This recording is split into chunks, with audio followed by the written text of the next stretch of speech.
Tell me when. Oh, hello. All right, so the first track on Alpha is called Pavlov's Dogs. And this is a song, when I got back to LA, I was living in Manhattan Beach, right? In the backyard cabana for $200 bucks a month, 3 blocks from the beach on a pedestrian only, like this really nice street. We had this shack. It was like one of the old houses from the 40s. Everything else was like a McMansion, but we were staying in this like grotty old bungalow. It was awesome. We had a really good deal. And I was writing songs. This was when I was recording the demo, and life was great, and I was Superman, and I could do anything, and I was writing lots and lots of songs. Brimming with confidence, not actually Superman. And I had this song I used to play for my friend Jason Bueller, or this figure. I would say something like, "You don't know a thing about love." And that was how it started. You don't know a thing about love. Those 2 chords.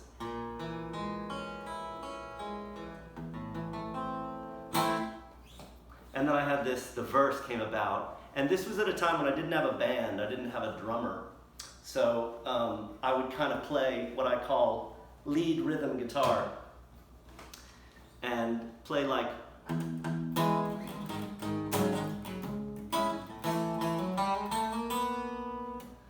And, if you listen, there's a beat in that.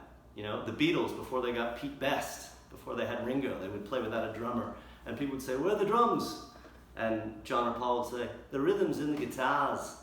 And it really is, if you listen.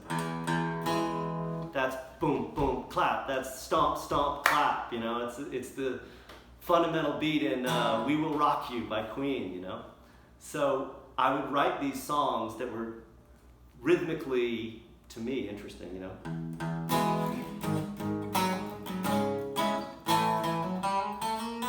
with these lead bits built into the rhythm, and like hitting notes that introduce some kind of chaos into the song.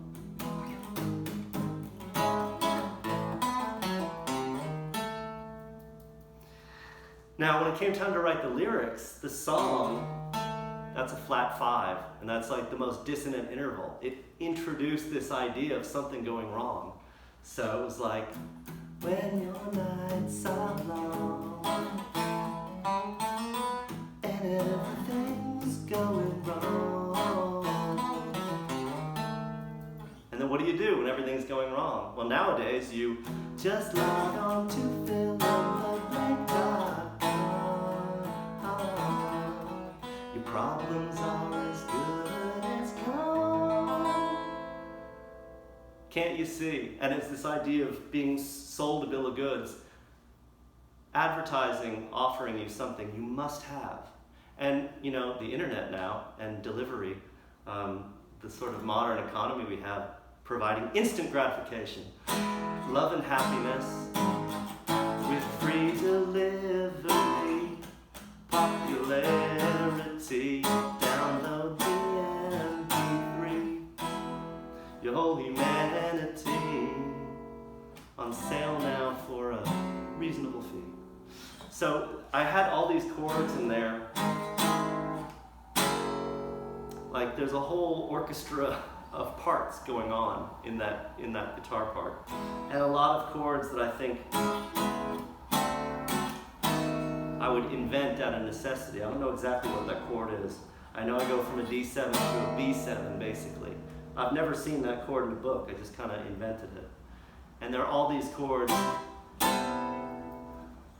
changing things up. So, I kind of had a keyboard part in mind, and I'm playing it all, bass line and drums, playing it all with the guitar because I didn't have a band. And then, of course, the challenge with that song was to complete the band, right, when I was in China recording it. This is one of 2 songs that I had a friend playing with me. Jeff Bishop played drums on the verses. And then I finished, I think, the bridge and the chorus with my own drumming. Because I only had a couple of hours with him. He came over in like 2018 and played a couple of parts for me just to see how they would sound, and I happened to record them on an electronic kit, so I was able to use them.